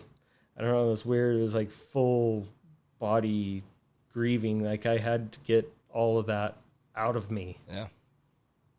You know, and that's how it came out. But it still makes me sad when I see certain pictures and certain things, and I really start thinking about it, and it does. I get a little teary eyed, getting a little bit right now, but It's all good, you bro. know, it's I get it. you know, I feel it. I still feel it, and I still, Yeah. you know, it's still hard. Yeah, I guarantee it. I don't know. I don't know how the right way all that is to be, right? I don't think there's no right and way. wrong. I know that I took my boys and my wife to see her before the funeral, and you know, so that they could, you know, so that it was real to them, so that they understood, you know, this is what happens. This is, you know, we have to say goodbye for now, or goodbye. Now's the time, you know what I mean? Yep. You got to grieve this out. And then once you get past the sad parts, then all you do is you're going to remember the happy stuff. Yep. And certain things like, well, today me and Vinny, we tried to replicate her cookies. I don't know if you ever got to have any of her chocolate chip cookies. No. But she made the best. I wasn't always very good at sharing the chocolate chip cookies. In fact, my kids. I'll remember that next time she makes you salsa. It's her. You could never duplicate that. Yeah. Never. We got it. We have a recipe, and we did it today, and we did good. Like the cookies were good, but they weren't the same. Like Mom she would make like buckets of them. We always call them buckets because she'd put them in these ice cream, the square gallon ice cream tubs, and Like 75 of them. yeah, she would ship full ones of those to wherever I was at. She was a cook at the school, right? For a long time? Well, she had her own restaurant. She had several restaurants. Always in cooking stuff. Always cooking. That's dope. She was an amazing cook. She was really good cook. That's the best way to do it. Anybody. Food. Yeah. That's what she Your does. wife is an amazing cook as well. I have, So I can only imagine. God damn, if I lose her, I'm gonna starve to death. but like We wouldn't this eat was that's the image We're that all I've fucked. always have. Oh, is, yeah. like that yellow bowl. it's a She's shitload. been making those cookies. Where's with that at? That was up at the ranch. Was it? Yeah. That's dope. Yeah, and we had to move all the stuff out of there because, like, it wasn't actually their house. So, like, They were staying there taking care of the ranch. yeah, been there for 15 years. Yeah. And my dad, the reason he went to California, not just to do something different, but he was trying to get enough money to build a house and in town, little town of Melrose. He already had the property and stuff. He wanted a house and a shop so that she could retire. Yeah. So that's why that was when I brought up the fact that maybe he ought to go out there and try some of this, that's where that whole thing started. And then he was only out there for 2 weeks, and when she died. But now he's back. He's back out there, but they're taking like, him back. he's essentially, technically homeless. They're living in Cali. He's just down there working, living in a motel. He's still working on building his house. Lineman again. Yeah, he's still working on building a house and a shop, and he's going to continue. Those were his plans, regardless. Yeah. And so he's still going to do that. And there is a house there, but my Uncle Terry lives there, and he's always got any of his kids to stay at at any point. Yeah. But you got a big family. Yeah. Holy shit. Well, that was all Mom's family. They're all out there too. The Reynoldses, they're everywhere. They're scattered all over the place. Yeah, and they all have. But our immediate kids. Family, my little brothers, and we only have my little brothers in North Dakota. My sister's in Colorado. My older brother currently is in Bozeman, but he's spent the last 15 years in Argentina with his whole family. Fly fishing and being a guide. Yeah, doing that whole thing. That's so cool. Yeah, Patagonia River Guides. He's built a really big. It's a pretty amazing thing. Dude, you just go out there. I know. I want to go be fishing guide. So if you have regrets, it's never of what you've done. It's always what you didn't do. And I had a chance to go with my dad and my little brother. Go out there. My little brother shot an amazing red stag, and my dad caught fish, and they had a good time. But I was invited to go. Argentina, yeah. And I said no and went and built power lines like I was, like I was not going to ever do that again. That's a nasty thing. It is. Regrets, nah. It's not really it's not a regret. It's something I wish that I would have done at that time, because for sure it'll be now is different. It's different now. It's going to be different tomorrow. Yep. It's always going to be different. Every second. Yeah, I do wish that I had done that, but at the same time. It's so weird though, and everything's so affected by everything else. If I changed one thing, change that, it'd change something else. It'd be something else different. So I'm glad, people thinking that way, that's healthy to me. There's just no way around it. You can't. People hang in the other two what if and goddamn, and then they're dead for years, and they're here, and they're not here. Yeah. That's not cool, man. I mean, I don't regret injuring myself. All of my injuries. I look back and I wish I may not have made that choice or may not have made that move, but at the same time, so I beat myself up for a second when I had the broken collarbone, but it was just for a second, because when I was rehabbing it, I realized that this is gonna lead me to something else at the time, because I was like, I'm gonna be off for 3 months. I have to completely rehab my body again. It's I'm not kidding, probably the 6th time I've had to rehab my right shoulder and arm and all the muscles and everything, from basically nothing back up to being able to do line work, which takes a lot. And it's at least the 6th time I've had to do it. And where I was at the power company, I was kind of getting.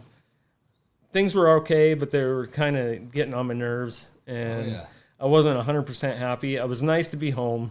I was happy to be home and have a job at home, but at the same time, I wasn't necessarily fulfilled at my job. So I had this sort of stagnant feeling. Like it was nice to be able to put my kids to bed every night, and after I got healed up, and they took care of me to do that. And I worked for them for another few months, and I realized, that put me pretty far into debt. And I go, this is what this is. This is my kick to go do what I want to do. You have to, dude. I like that. And so that's where I ended up. That's what took me to California to begin with. And it just so happened Brody McGee happened to know somebody that happened to be running a job that was helicopters. That was the one I was talking about earlier. So Best gig of your life. Yeah, yeah. Yeah, See? he hooked me up with that. And like, it was weird because I had to look at my youngest in the eye, and he's like, isn't there any work around here for you, Dad? Can't you just, I heard they're working in Salt Lake. They're like, he kind of knows the lingo. He's How like, old they're are you, working kid? like 5.7s, and they're paying like 70. And I'm like, he's trying to say, you know, he's heard me talk about it Oh, so that's many Vinny. times. Yeah, it's Vinny. He's Oh, trying to fuck. get, and I go, oh, He's gonna be an actor. that sounds like a good job, Vinny, but I didn't have to quit the job that I got. He's like, what? Yeah. I chose to quit this job to go somewhere else and work. And it's not because I don't want to be around you or around my family. It's not that at all. Yeah. It's because that's something that I want to do, and I only get to live this life once. Yep. And you should learn this from me. You don't have to just sit around and do what's comfortable or what works. You need to be able to, I'm nervous, you know, for sure. I'm taking a chance. I'm going out there, don't know anybody, never done this specific way. Yeah. You know, I mean, it's line work, but like there's still that little bit of nerves, like, It's never the same. you know, it's Never the same. I got a whole bunch to learn, and I'm bringing a bunch to the table, but like a whole bunch of new stuff to learn and enjoy and pick it all up but like that's what I was trying to tell him is like, someday you're gonna be set up with choices in your life, and you can make your choices, and whatever you choose, it's not right or wrong. It's just, it is what you choose. Yeah. So if you stay with something comfortable because that's what you like is comfortable, and you don't want to stray from that, that's fine. If that works for you, it doesn't work for me. Yeah. I have to have stimulation. I have to have something new. I have to have uncomfortable. I search it out. And that's why where I'm in limbo here is like going back to California. Those guys, they want me back in the same spot, and I'd be doing similar stuff. It's different every time. It's still helicopter Gotta be work, comfortable. You go back to what you knew. but I'm going back to something comfortable. Yep. I get it. The only way to get comfortable is to be uncomfortable. Yeah. That's the thing. That's the whole back to the kid thing quickly too. I did a big Simon Sinek thing. He's dope. That's a lot of the stuff in here is from a lot of his speeches. But the one I did today, I'm listening to it, but it's Why Good Leaders Eat Last. And in the middle of that, I'm like 5 hours into this thing, and he talks about kids work. It's all about the work-life balance thing. Lineman, it's hard for us to figure that out, right? But there's just something about that. Like he says, and it makes perfect sense. Kids don't. There's more damage done when you come home to your child. They don't. It's not the time that you're at work. That doesn't bother people like kids. I grew up with a dad lineman. You did too. It's not about the quantity, or it's the quality of time. So if dad comes home pissed off every night because he hates his job, they remember that. They don't hang on to dad's just always gone. It doesn't work like that unless you're a dickhead as well. You know what I mean? When you're a good dude, good dad, you come home, you love your job, they don't judge. He did a whole thing on that. And I was like, man, that's cool. Because I remember my dad was gone all my whole life. I remember that. I don't have no ill feeling toward that. Look what I did. So it's more of that. Like, so telling him like that, I think that's super cool. You have to do what you have to do, and you just do. There's no two ways around it, right? So, but that whole thing he did like that was really cool. With kids, don't remember that they're more harmed if you hate your job every night you come home on time at 4 and you hate your job. When you bring your work home, you treat everybody else like shit. They remember that. So it's better to be happy and do what you need to do and be fulfilled. And then when you come home, whenever that is, you're 1,000,000% for your family. I know, because I work 75 hours a day. So I'm always working. Yeah. That's my sickness. But I think the sooner everybody just owns them and quits worrying about everything else. I think that's good. So I think that's cool that we have obligation. You meet them. You do you know. There's no book on how to be a good anything. Just be you. People are so worried about how the fucking Joneses do everything. Fuck them guys. Do you, man? It doesn't matter. Them kids are smart. It doesn't matter how much you're there. It matters what it is when you are there, right? Right. And yeah, so everybody's got their own ideas, but those are all things right out of science, man. Like they do all these, they study all that shit. I think it's cool. But yeah, I heard that one today. It's actually written down on this other page, but yeah, dude. So that was weird because I've dealt with that my whole life too. Same with you. So there's none of that. But then you go, we're all just going to die, man. There's no goddamn, you got the book? Who got the book? What are we doing wrong here? No, there's no fucking rules, man. Right. There's no rules. So I just think it's cool that I think self-awareness is key, man. You know what the fuck you want? Do it. I think everybody lacks that. Fucking do it. Like, I don't know. Yeah.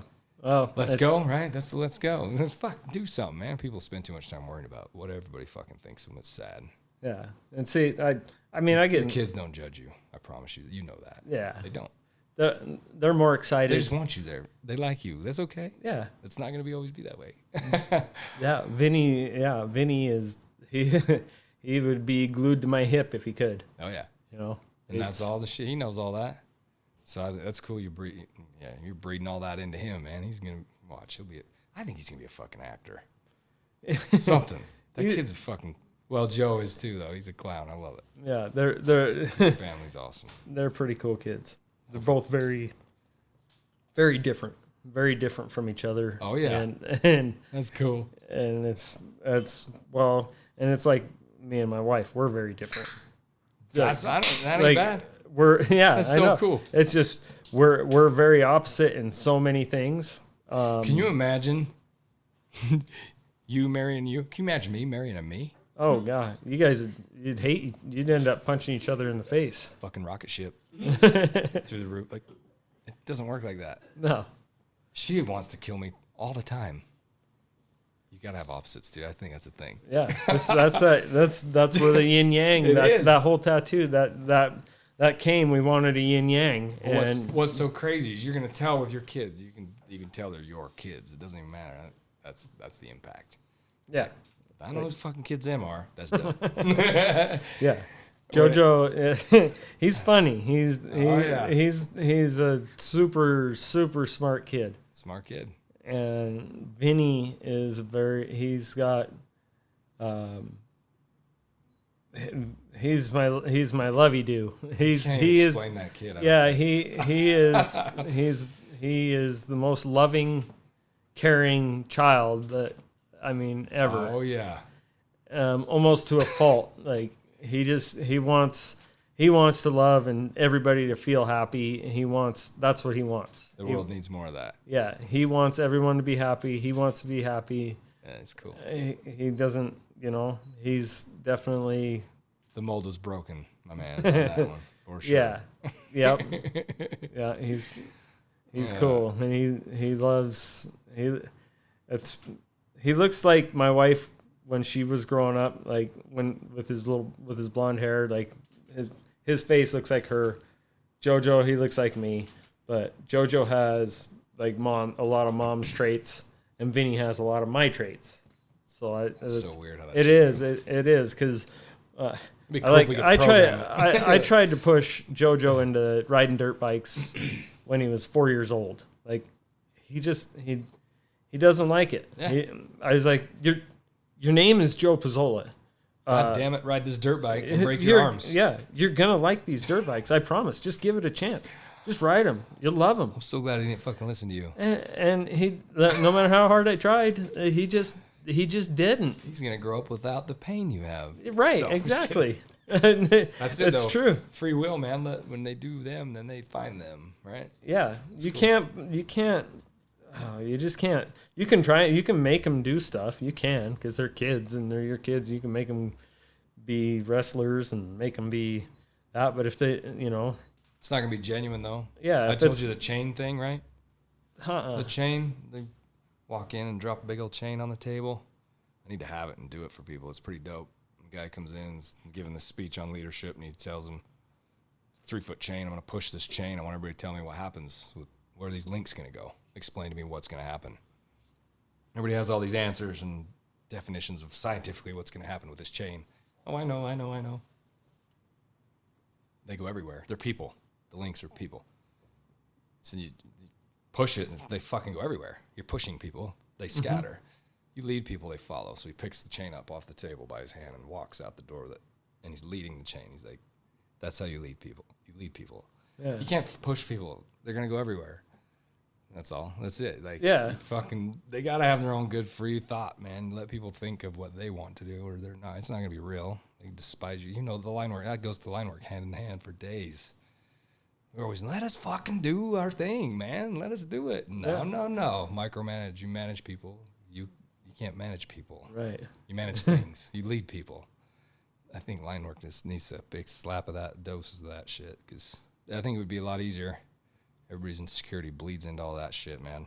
We've been there. Mm-hmm. Well, it's funny because there's there's guys that they just want to be told what to do.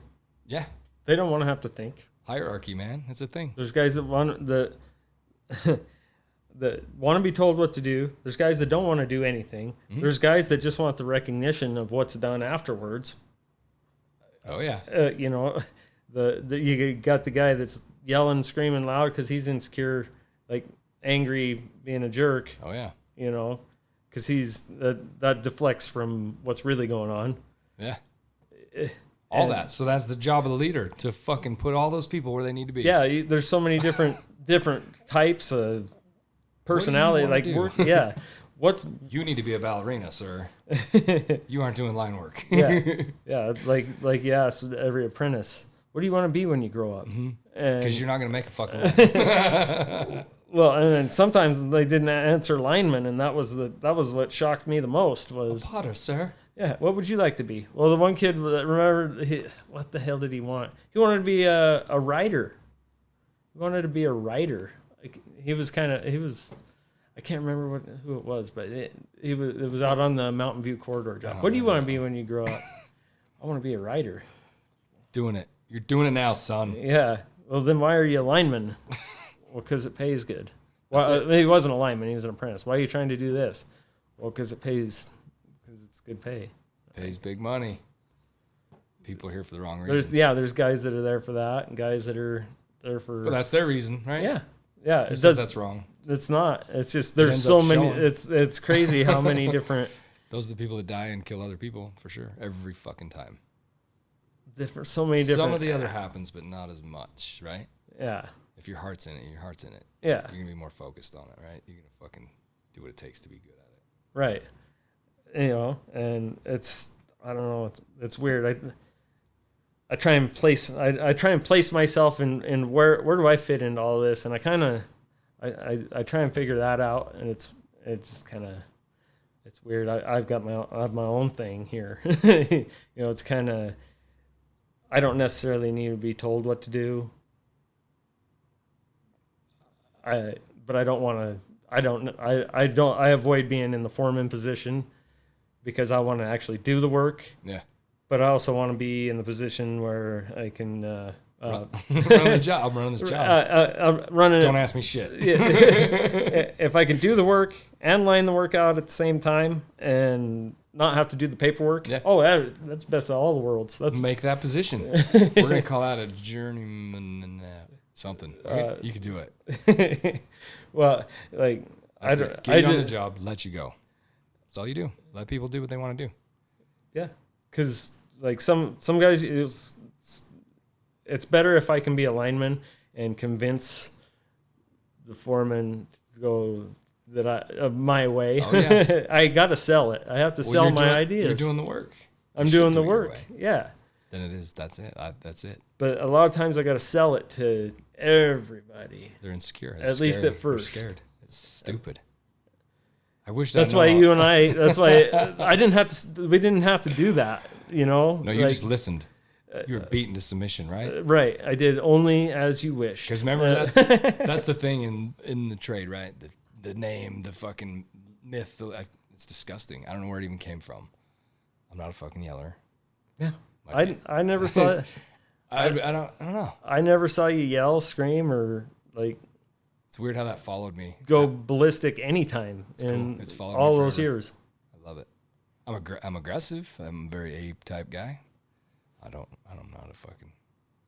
I'll kill some bitch if we have to, but Right. never really had to. I don't know, man. It's weird though. It's like most of the people doing that, they don't know who the fuck I am. Like, you know what I mean? They'll talk about you, and it's like I don't know. Like, do you know him? Yeah. Speak to your wisdom. Speak to your what you know, right? If people just spoke to what they know, none of that would be a thing, because that's not true. Speak to what you actually fucking know. You're good. So we can talk welding. We can talk. Yeah. I'm in too many things. And Sculpting, lamp work, transmissions. look at our damn Instagram. You'll see what I mean.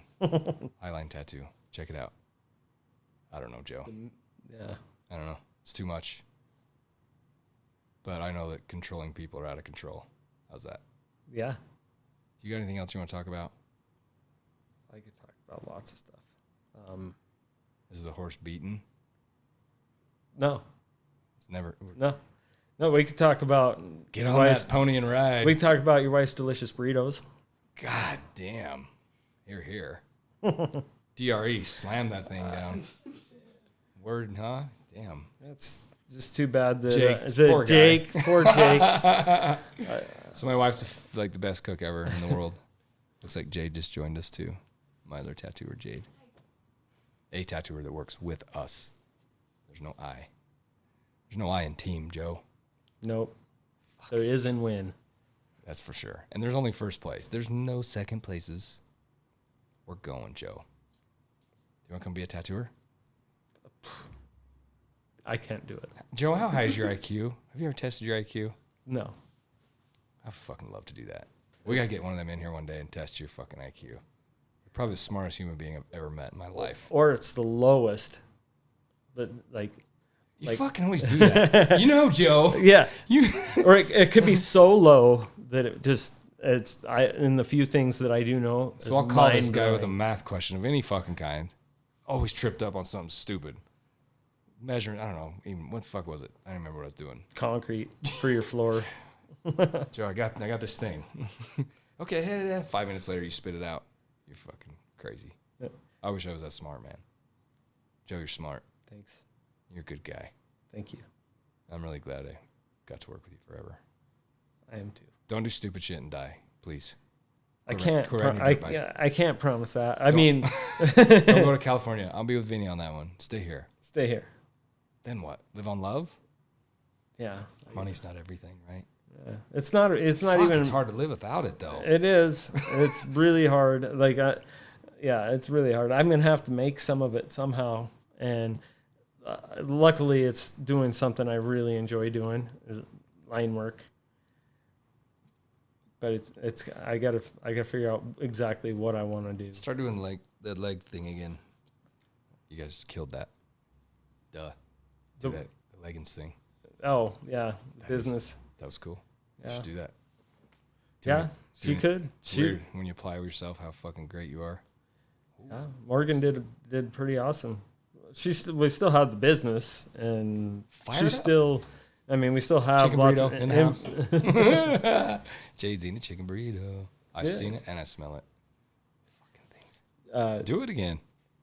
and that's up to her. I will support her on that. She did amazing. I think that we made some mistakes. Some That's of how the you learn, though, some of the the way we were trying to grow it, either grow it too fast or what. But like it was being successful, and It's just the water on. You just tighten the faucet a little or loosen it a little. yeah, Right? That's all it is, right? yeah. Like that, the 1 year, Too the much first water. year, Slow it down. like the first year, we did crazy good, like really, really good. And then like there was a bunch of issues and People. people. Ooh, Yeah, Hear that. We deal with that as well. people. It's good. Yeah, people are tough. It's all in stride. Not as tough as you. That's why I like line work, because I don't have to deal with. This tough. I only have to deal with a couple of people. Good thing the camera couldn't see that because they ought to see yo titties. This fucking guy's ripped like you got a big. I'm- working. I gotta. They are kind of titties right Joe, now. what are those? Do you have permits for those? These? That's Joe. Hi, honey. Sorry. I think I'm beating the horse too far. All right. I think it's time to go tattoo you. All right. Let's go tattoo. We have a tattoo appointment. If it's not too late. It's never too late. It's never too late. Time is simply time. We all have the same amount of it, too. Some of us do a lot of shit in 24 hours. Some of us don't. Mm-hmm. So that's the let's go thing. Let's go. I'm the let's go guy. All right. Let's go tattoo. Dre, I'm crashing this fucker. You're going to crash it, Dre. Dre Rocca on Instagram. Look that fucker up. This dude's no joke. Joe Piazzola. Joseph Richard Piazzola. Sergeant Dick. Thank you so much Thank you. for being a mentor in so many ways to me. And thanks for everybody who listened to my stupid ass for a long time. I'll learn how to talk less next time and let my other people talk more. But, Joe, no matter what got you here won't get you there, right? Right. Thanks, Joey. Thanks, everybody. Thanks, Dre. Peace, everybody. Love you.